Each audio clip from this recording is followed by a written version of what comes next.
This podcast is rated S for spoilers. Listener discretion is advised. Don't forget to view our spoiler-free companion video on our Half Past Podcast channel on YouTube.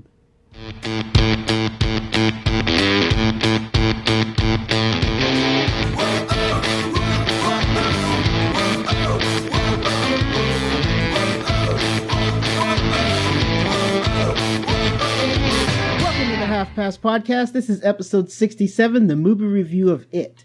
We'll also be discussing the Thor Ragnarok trailer. I'm Graham Ricks, and here with me is the man that dresses up like a clown and terrorizes his neighborhood, but doesn't want anybody to know about it.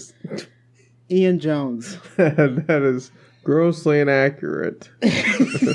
There's my level of commitment is just not there to do that.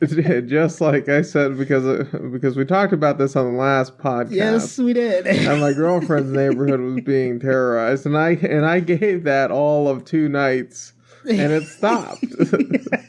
The level of commitment just cannot possibly be there. You have to have an enormous amount of commitment to do that, because you got to put on all this makeup and everything, and it takes time. It takes a lot of time to do things like that. Although I would love to find out that the guy who terrorized her neighborhood by walking around at midnight dressed up as a clown with balloons, I would love to find out that on night number 2, after the neighborhood emailed everyone to say that this was going on, that like some crazy neighbor like waited for him and like bashed him on the back of the head, and like 6 months down the road we find out like there's this disgusting smell, and like this clown was locked in the trunk of a car, and it was like the most disgusting thing police had ever seen. Because it was clown soup in the trunk. Oh, Oh, you'll never look at Campbell's the same way again. Oh, thanks for that. All you soup, everyone who enjoys soup this winter holiday, just imagine that it's a little bit of Pennywise. You're welcome, America. I am so upset that I've caused this. Alright, so... Great. The trailer for this week is Thor Ragnarok, right? Because it's coming out next week. It's relevant. So, yeah. I don't have much to say about this because I have been not thoroughly, but fairly disappointed at the past 2 Thor movies. Like, I watched the first Thor movie and I was just, like, it was okay. And then I sort of watched the second one. What is it, Dark World? Yeah. And, like, I couldn't even make it through that movie. Oh. And I get that some of it probably has to do that I was watching it when it was on TV, so commercial breaks doesn't make it easier. But I, like, just didn't like Dark World that much, and I couldn't get through it. And so now we have this new one, and I just think Thor has been one of the ones that's lacking for sure throughout each movie. But overall, this one looks at least more fun, for sure. Yes, it does. So go ahead. Well, I would just say that the thing that's funny about the first Thor, or the thing that's amusing about the first Thor, is that it's funny.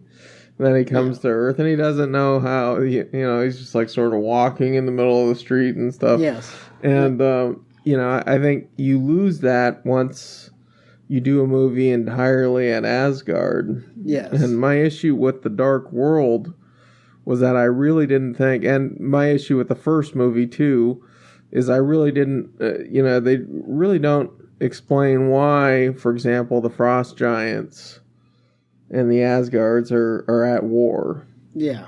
And so I don't get why the Frost Giants, other than the fact that they're giants, I don't see why they would be really such a threat. And if you go back to that movie, I mean, Loki the entire time has just been children of that planet, and they've never really, I don't think they ever rounded that out. No.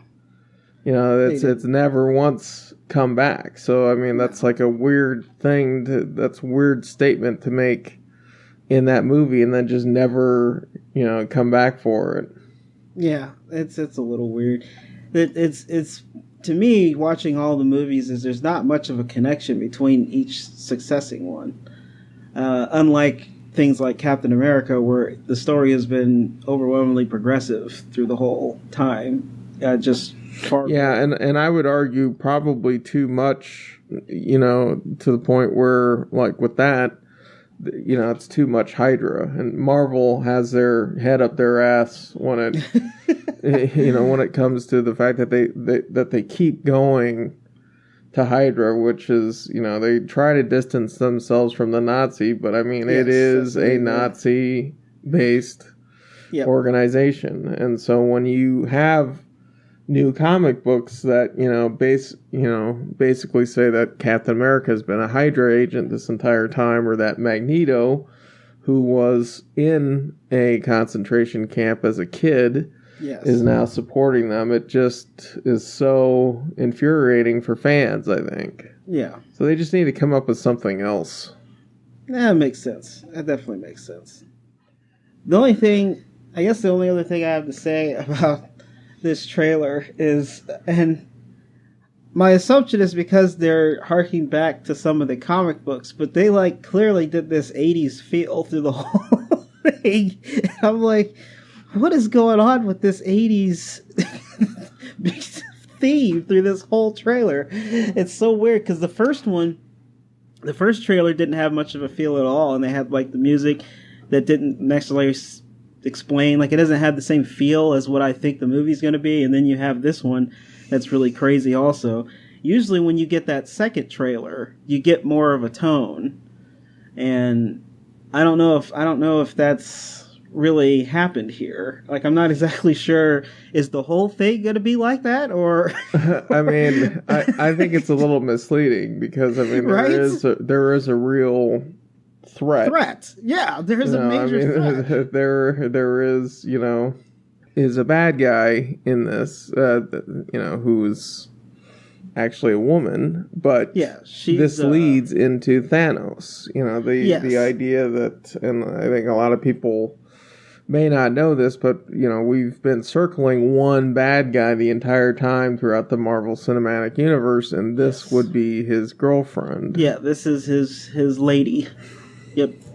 So clearly it's leading up into that, which also has high hopes for me personally, because like I said, I thought the past two Thor movies were lacking. This one is getting more involved with the main story, and maybe we'll get a better Thor movie as a result. And that's what I'm hoping for this movie, but to be honest, I am not crazy excited about seeing Thor Ragnarok. Oh, wow. I'm definitely more excited to see it than I was than after the first trailer. The first trailer, I was just kind of I don't even want to watch this. But the second trailer, I'm more interested in being okay, so maybe this might be a fun movie to watch. We'll just have to see what happens with that. So I'm hoping it's good, and I'm hoping we can move forward with it and do well. So we'll see what happens. Yeah. Anything else for you? That's it for me, buddy. All right, let's take a quick break and let's get into it.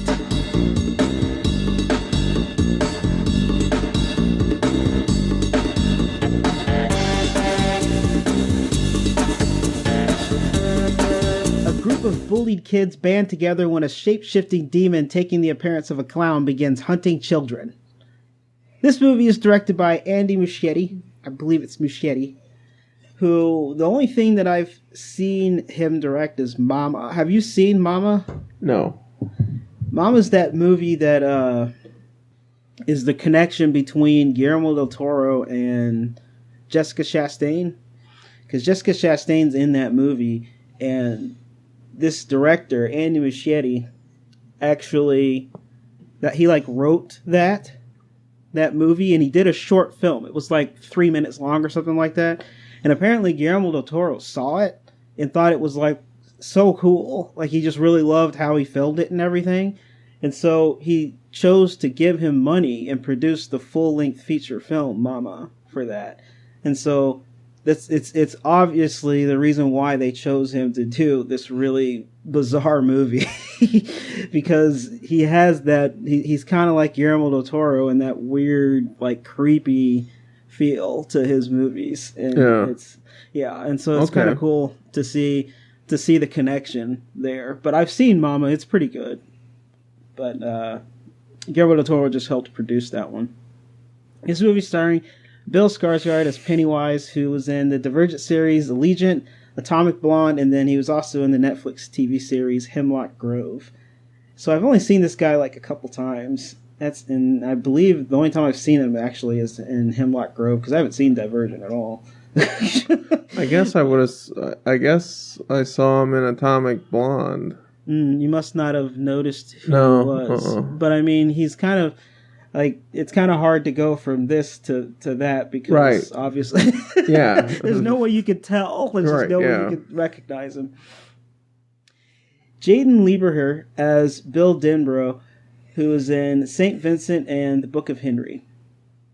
Finn Wolfhard as Richie Tozier. This is the only kid that I recognized, and he's the kid from Stranger Things. Did you notice that when you were watching this? Oh yeah, I knew it was him for sure.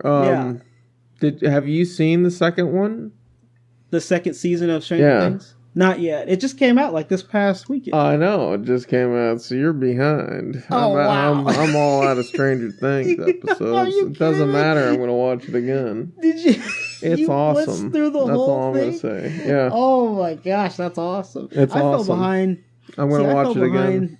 In the last Stranger Things, because I had watched the first like 5 episodes and then just didn't watch the rest, and then I blitzed the rest like, I don't know, about 2 or 3 months ago. And so Stranger Things is awesome, and so I can't wait to watch the second season. It's pretty cool. But he was the one that I, like, when I saw him, like, the second or third time I saw his face on screen, I was like, that has to be the kid from Stranger Things. Just has to be. But he has these glasses. Right, that kind of distorts him just a little bit, because they're just ridiculous. But I just knew it was that same kid. Jamie Ray Taylor as Ben Hanscom, and this guy has just done a bunch of like bit parts in short films and stuff. Sophia Lills as Beverly Marsh. She's also just done short films. Chosen Jacobs as Mike Hanlon. He's the one that appears in Hawaii Five-0, which I've seen like 1 episode of. It's another one of those TV series that I can't believe they brought back, but I don't understand why they would do that, but that was where I've recognized him from. Jake Dylan Grazer as Eddie Kasprak. He's in the TV series Me, Myself, and I. Have you heard about that TV series? No. It's the one where I think it's an interesting concept. I don't know if I'll actually watch it, but it just came out like not too long ago, and it has him as like a 14-year-old and as adult and then as retired. And so you're watching his life in 3 different time periods. So it's, and this kid plays the 14-year-old version of him. So it's kind of just like a weird TV series. I'm not sure. I haven't watched anything about it, but I just remember watching the trailer for it, and I was like, this is an interesting thing. Wyatt Olaf is the last one I have here as Stanley Uris. He was the young Peter Quill in Guardians of the Galaxy in both movies. And that's the only time I've recognized that kid. So all these kids are just like new kids, you know. They're and that's kind of how it is when you have child actors throughout the whole. You know, you might have to help me out, because it's been a while since I've seen it, and I just do not remember who's who, with the exception of Finn Wolfhard. Oh, who plays? Like, you're going through these names, I'm just like, you know. Who are these? I'll try my best to help you out with that. You know what though? I don't even think I wrote much about the kids, so maybe that's okay. That's fine. I wrote a little bit about the kids, but you know, that might be one of my quirks, because I had a hard time remembering these children. Right. Okay. Well, okay. How long ago did you see this movie? I saw it yesterday. Okay. Well. Okay, I saw it when it came out. This is a makeup cast, and you just saw it yesterday, and you're struggling with the kids. So, all right. After reading about all of them, I kind of figured it out. And I was like, okay, I know which ones are which now, but it was interesting for sure. All right, so let's take another quick break, and then we'll get into like the nitty gritty here. Oh man.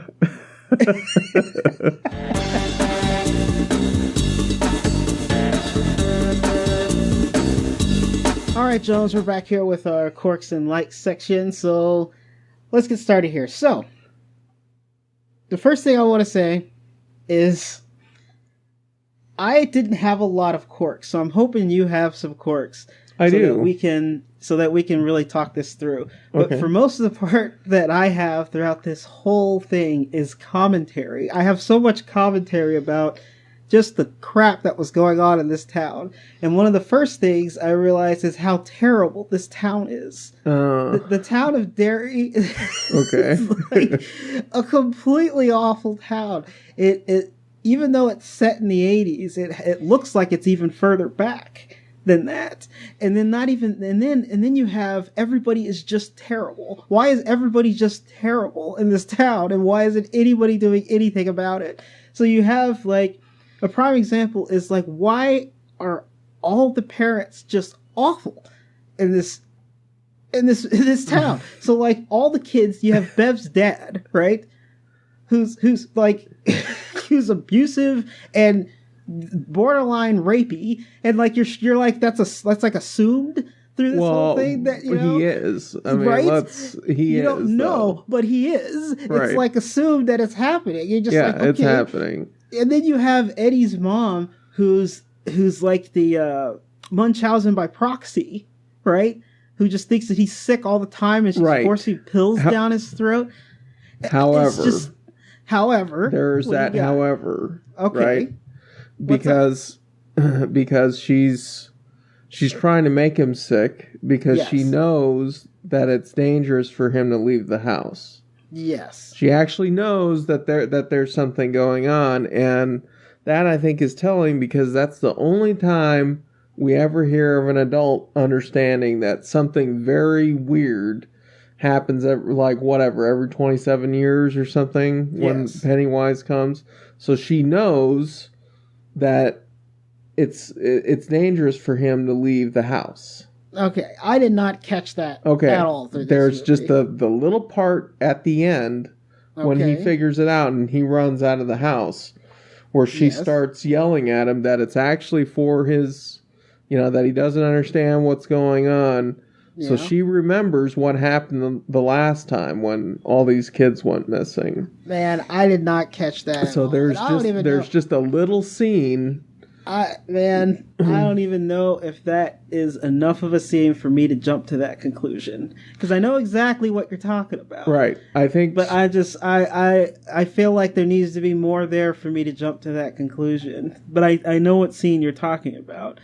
So I don't know. The whole time I just thought that she was just crazy, and that part of the problem with having that attitude about him being, the problem with having that opinion of her knowing something is that because she's the Munchausen by proxy, of course she's going to say that there's terrible things out there and that he can't do this. Like of course she's going to do that. So it's like there's that connection is lost if that's what they're trying to convey. But I mean, you don't know for sure. No, you don't know for sure. Right. Yeah, you don't know for sure. But that's really hard connection to make because of the Munchausen by proxy anyway. So it's just like a weird thing. If they were going to do that, I would have needed more scenes to figure that out. But I don't know.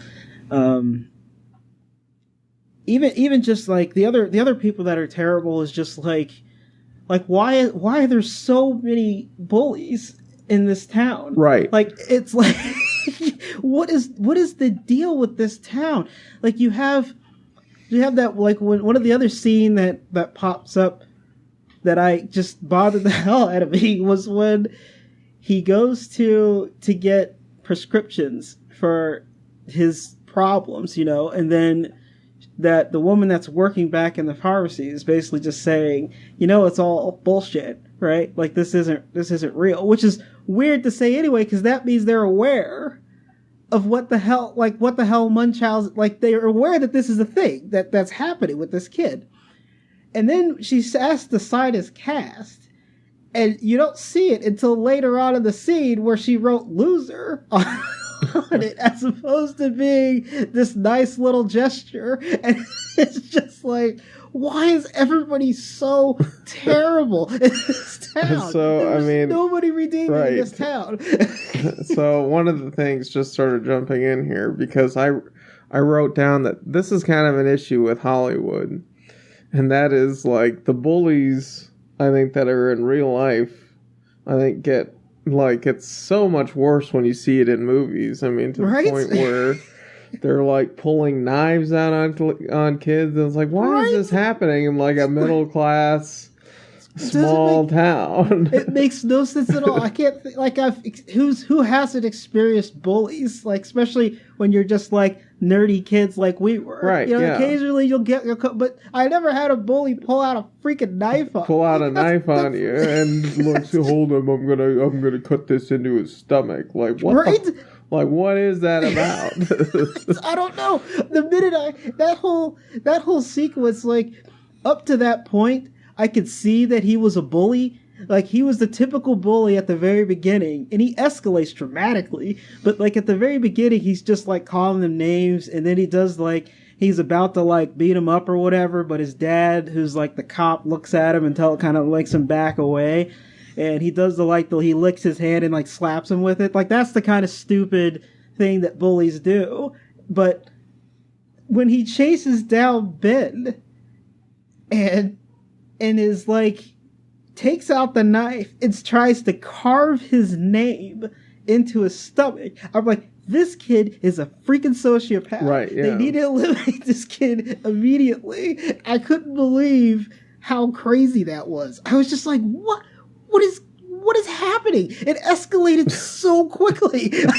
I'm like, before he was doing stupid little bully things like pushing him and everything, and then all of a sudden he's like, I'm gonna carve my name into his stomach. And then, like, even the bullies around him are like, dude, what's your problem? But then they let it go anyway. Which is just absurd. Absolutely ridiculous. It's like, through this whole time period, the only adult that I could see that was, I mean, even the librarian, the way she was talking to Ben was just kind of harsh. You're supposed to be outside, don't you have friends? Like, it's just kind of like, just even that, and the only adult that, like, seemed reasonable was Mike's grandfather, only because he was trying to teach him a life lesson that there are sheep and wolves, basically. And, like, that's actually a life lesson, but even the way he taught it's super harsh. Right, you know? Yes. I forgot about that. Right? It's like, I mean, that's not an unreasonable lesson. It's just how he does it. It's just like, geez, okay. Oh, it's just so crazy. Like, there weren't any adults at all that were just like, just good, wholesome adults. They were all terrible in one way or another. And it just blew my freaking mind. I mean, to be fair, though, that's like such a Stephen King thing to do. Because then when they have to face the monster at the very end, they're ready to face it. They're ready to face it. And Stephen King is known for having these types of characters that have troubled childhoods, and he also is very common. He also does, like, character quirks a lot in his books also, which is why you get the stuttering kid and then the, like, trash mouth Richie. You know, it's just like you got these little things throughout the whole thing that he's known for doing things like that anyway also. The only other thing I have to say, and again, this is just me doing commentary, and then we'll get into your quirk so we can talk this through, is at the end of the movie, I was like so angry that they kept splitting up. It was like, like they went through the house. A speech is said specifically that Bev is right. The only reason why we're all still alive is because we stuck together. And then immediately, like, after all that happens, and then when they go back to face it, they keep splitting up through that entire sequence. They just kept moving away and getting lured away. And I'm like, how is this? We had a speech. We know that this is not a good idea. Why is this happening? And the whole time I was just like, this is ridiculous. Why does everybody keep splitting up? Like, somehow there's always just one away, you know, Mike having to take on Henry. because he was the last one down. Why didn't he just immediately go down with the next kid? I don't know. It's just like such a weird thing. It was so weird. There was so much of that going on, and I just it just angered me so much. But that's another one of those very horror movie style things that just happens. That's just how it is. Right. It's part of the genre. All right. So what's your quirks, man? I thought that the more that we saw Pennywise, the clown, the less frightening he became. Now, do you think so? Well, I felt like they did a good job of changing him up to where there's some times when you see him outside, there's he has different ways of getting to everyone. Yes. And I really felt like there was something unnerving about that slideshow scene. Oh, yeah. But then, when giant Pennywise pops out, I was like, okay, that's actually pretty fucking terrifying. But, right? But by the time they made it to the final layer and they're confronting him and he's dancing and then, they basically have the baseball bat and that, that bolt gun thing. I was just like, well, this is probably it for Pennywise. I mean, like, he didn't seem as scary and he's not really even a clown. That's just a form that he takes. Yes. And so fortunately I saw this with someone who was very familiar with the other stories and, like, I guess how they connect to the Dark Tower and everything. And so, he was able to explain to me that, it's actually this, this monster, it's a creature from another dimension kind of thing. But I mean, I felt like they didn't necessarily do a great job of even showing what he was capable of doing. They do, like, throughout the movie. Yeah. But towards the end, that very final scene, I didn't really find him scary anymore. Well, and the thing is, maybe the kids don't either. But I think that's the point. Like, I think the reason why he isn't as scary at the end of the movie is because they don't fear him as much, and he's less powerful. Because that's how he gains his power, is by people fearing him, and people. When the kids are at the end and they're not fearing him, he's not as scary. I feel like that was actually appropriate. So, yeah, all right. That's a good point to make. Yeah. At least that's how I took it. Right. And I guess I kind of forgot that last point. So I'm glad you brought it up, is that awesome. He does get his power from fear. Yes. Sewers in general, I think, are creepy enough. Oh, yeah. I've never lost something down a grate or in a sewer and thought to myself, you know what? Let's figure out a way to stick my hand in there and no, it's gone. Nope, those keys are fucking gone. No, they're halfway to wherever, China by now. You don't understand. They're gone. They're gone. So some stupid paper boat. I felt like that kid had it coming. Nope, it's gone. Oh, wow. You got it. Bye-bye, clown. I'm 7. I'm not an idiot. I'm not a total idiot. Oh man. Nope, it's in the sewer. Game over. Game over. That's hilarious. The best case scenario is that you get eaten by an alligator. That's like the best thing that can happen to you. Slightly above that is that you're just standing in turds. So I don't see why you would want that boat back. Nope. It's a clown in a sewer.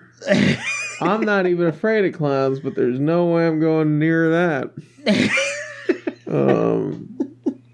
So oh, that's perfect. Two of the scarier things, which were actually things I don't want to say that I liked about the movie, but I thought in terms of horror, I thought there were two of the scarier things, which weren't really related to Pennywise. One of them being the lady in the painting. Oh, jeez. Which I thought was just absolutely terrifying. I think I would easily piss myself if if I woke up in my bedroom and that lady walked towards me, I would just absolutely scream bloody murder. It was just like, oh God, why didn't I just wake up dead? Why didn't I just wake up dead? This is BS. Yeah. And the other thing that I thought was genuinely terrifying for an entire different reason was that girl's father. Oh yeah, she was he was very terrifying. Yeah. Yeah. Yep. He was just really freaking creepy like the whole time, and like we were saying earlier, it's heavily implied that he's clearly abusing her. And right. So it's pretty bad, and he's really creepy about it too. Just it's one of those things that gives the credit to the director, which is one of my likes, and that's how certain scenes are filmed. And we'll get into that when we get into the likes, but all right. Okay, I think we already touched on the bullies, so that is it for me as far as quirks. Okay, so let's go ahead and get involved with the likes then. So, like, one of the things that I really liked was when Pennywise was on screen, I think Bill Skarsgård's performance of Pennywise was different enough from Tim Curry's, for sure. And I think he was genuinely, like, creepy as hell. I mean, in the introduction you get to him, with him in the sewers, is so terrifying. It's, like, so creepy in a really subtle way. Yes. And, like, it's like he has this little playful clown attitude about him, but he's really creepy at the same time. And that happens throughout the entire movie, and it escalates. And so it is just what his performance in general I just really enjoyed. It was just so terrifyingly creepy. Tacking on to that, and what I was saying earlier, is a lot of the camera work I really enjoyed, especially with all the scenes with Pennywise. So every time Pennywise is on screen, the camera does something that's just creepy, even as you move forward. So even when you have the first scene, it's a really tight shot into the sewer. So it's really unnerving the whole time. Like, you feel like you are the kid sitting there, like, that close to that clown, and it's creepy. And then you have the scene where you have the, I guess it's Eddie. Eddie's the kid that ended up breaking his arm. You have the scene where he's near that house, and when he shows up, there's this really unnerving shot of him when he's staring at him and telling him, float away and all that stuff, where the environment around him keeps, like, focusing in and out, and then it almost extends while you're staring. So Pennywise is still sitting there, but everything around him is, like, stretching away and towards you, and it's just unnerving the whole time that he's there. And that happens throughout the whole movie, where every time Pennywise shows up, his camera tricks to make this creepy as hell is just so cool. And the other scene that you were talking about that was also genuinely terrifying is that really creepy scene when they're in the garage and they're locked in this garage, and he comes out and he's, like, gigantic, and you're just like, and the shot is so skewed, and you're just like, good God, what's that? like what? This is, like, super terrifying and super unnerving, and I loved every bit of it. I was like, this is such a cool way to shoot this, to make to like, really, it makes everything with him, it makes it feel like everything that is involved with Pennywise, like, he is from another dimension. Like, he's able to, like, skew everything around him. And so it really helps a lot for the character, I think. And that just like freaked me out so much. And I just, like, there's a lot of scenes in this movie where I'm watching it and, my eyes get big and I'm like, oh, that's not good. There was a lot of that in this movie. The last thing I want to say, and then we can get to yours, is we talk about this all the time in the podcast, and that's finding child actors. And yeah. I thought the kids were very good in this movie. It's tough to find these kids. And seeing the kid from Stranger Things was awesome because, again, Stranger Things hired a bunch of kids that are really good.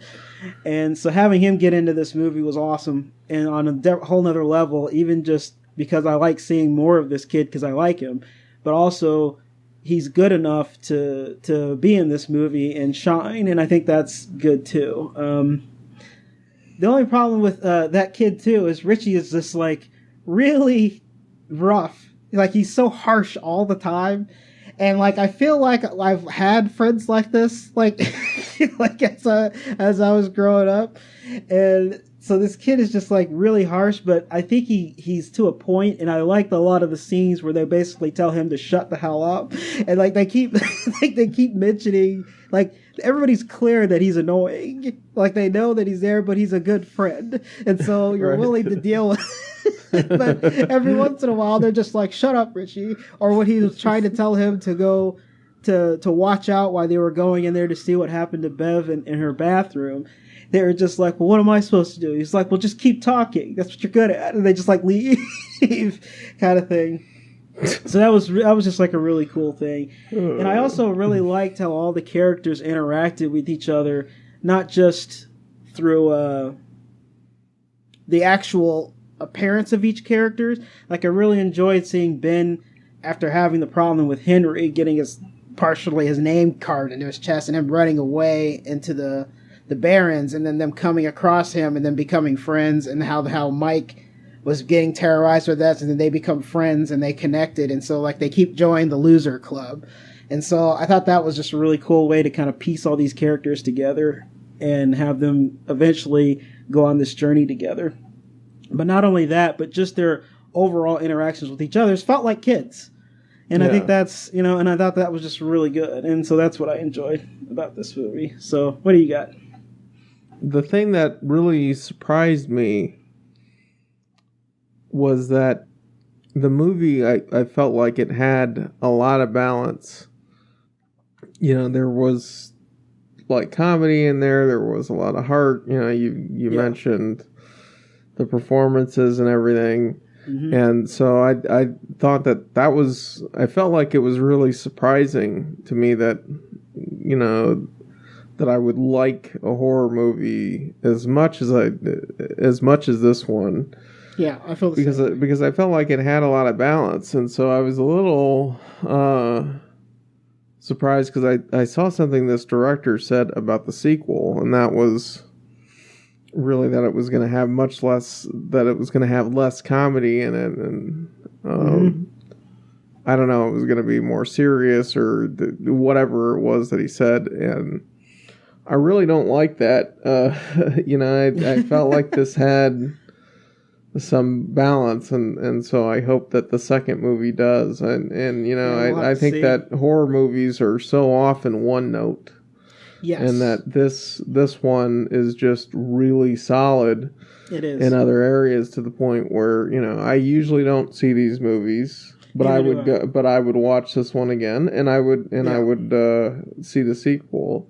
Yep. As well. And so I think that says an awful lot. It does. It really does. You touched on the child actors. I mean, they had to carry the entire movie. Yes, they did. But I thought that everyone who was in there, and even though the bullies were over the top, I mean, everyone does a really good job. Yeah. So. And I think it's really good for us to mention that, because a lot of the reviews or the things that people say throughout this movie that I've heard from critics and everything is how good Bill Skarsgård's performance is as Pennywise, which is true.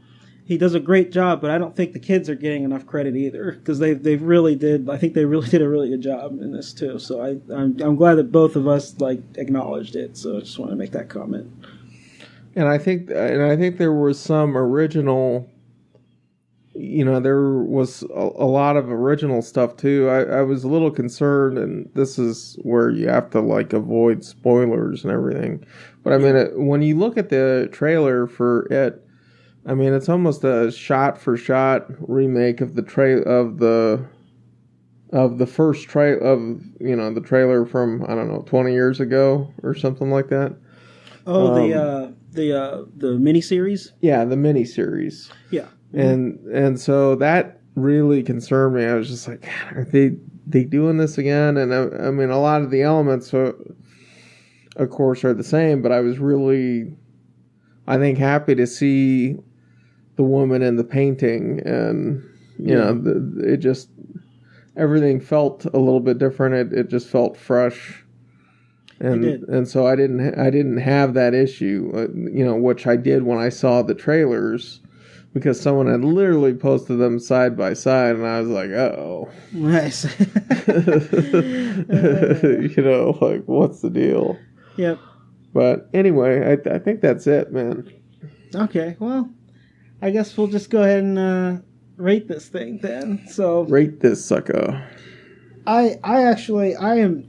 You and I both. We're not horror genre fans at all. Like, it's one of those genres that it takes a lot to get something good out of it, because there's a lot of horror movies and a lot of them are one note, like you're saying. And this one doesn't do that, and I think that makes this movie significantly better. Just being in the genre that it's in, it automatically makes the movie better because it's more original. And I would have to say that I'm going to go ahead and say see it, and I really am excited about seeing the sequel also. The only other time I can think of why you wouldn't want to see this movie is if you absolutely can't stand horror movies, like my girl, who I had to kind of talk her into walking into this movie theater to watch with me, because she just gets really anxious about these movies. So she just can't handle it. And it was so funny because there's a couple times where she had purposely left. Oh, I'm gonna go refill. Right. I'm gonna refill this drink. You never get up and refill a drink before a movie. Oh, it's fine.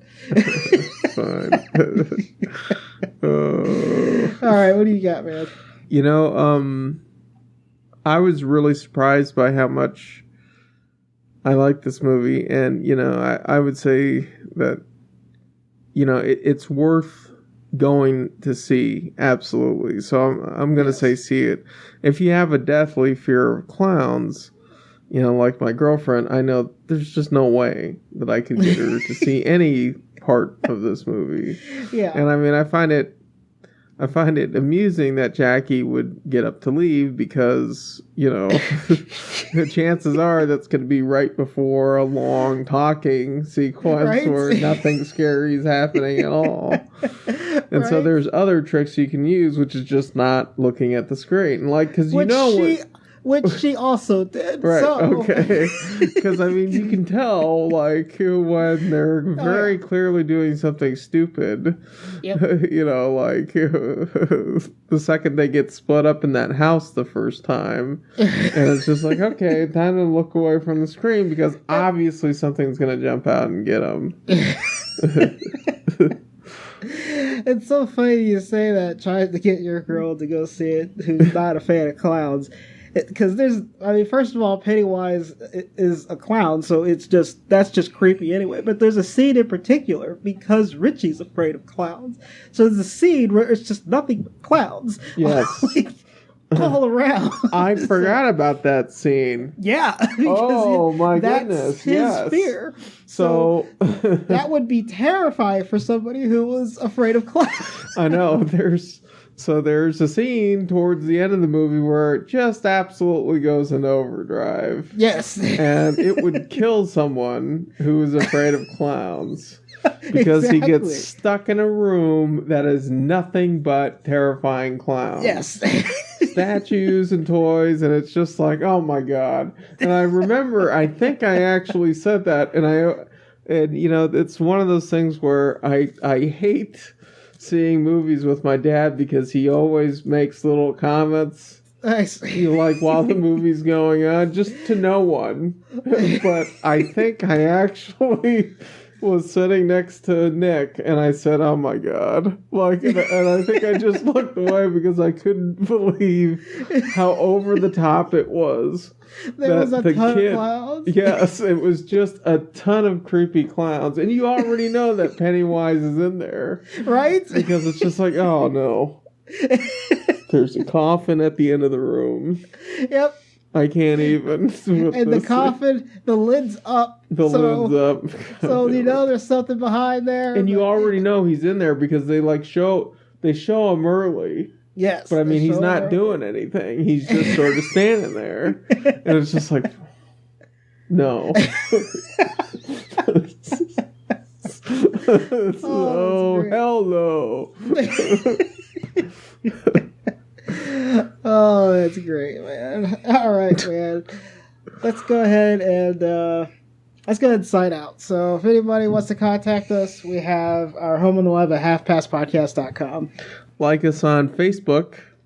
Rate us on iTunes and Google Play. We're on Stitcher and Libsyn.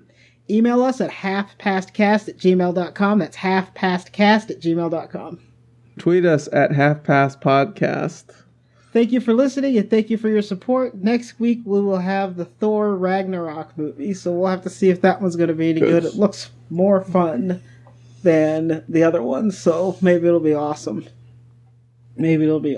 I think so. Oh, one more thing. I forgot to mention that we were talking earlier about how this movie is a really good horror movie for the genre. Mm-hmm. If anybody out there hasn't seen the movie Hush in Netflix, on Netflix. Ooh, okay. Have you seen Hush? No, but I've gone past it a couple of times. Watch Hush. Hush is another one of those movies where for the horror genre, it's awesome. It's more original. The whole concept of the entire movie is that somebody is terrifying this woman, but the catch is she's deaf. So she can't hear anything. So throughout all this, there's so many different things where it's filmed in a way where you also can't hear anything. And so it twists the genre because you have to film it in a different way. And then she has to react in a different way because she can't hear anything. So it's just amazing how they do it. And and there's a lot of creepy scenes in there because there's time periods where something's happening around her, but she can't hear it, so she doesn't know that it's happening. But the audience does. So it's super cool. Definitely watch Hush on Netflix. It's a really, really good horror movie. I think it's a credit to that genre, that movie specifically. Hush, watch it. The other thing is, just real quick, for all you couples out there, I think it's worth watching, and this is a Stephen King one. Okay. It's a Netflix movie called Gerald's Game. Gerald's Game. I think I saw that one on there. And I think that every couple should watch it. All right. Just to have a discussion. So I'll leave it at that. Because Annie and I ended up having to have a discussion too.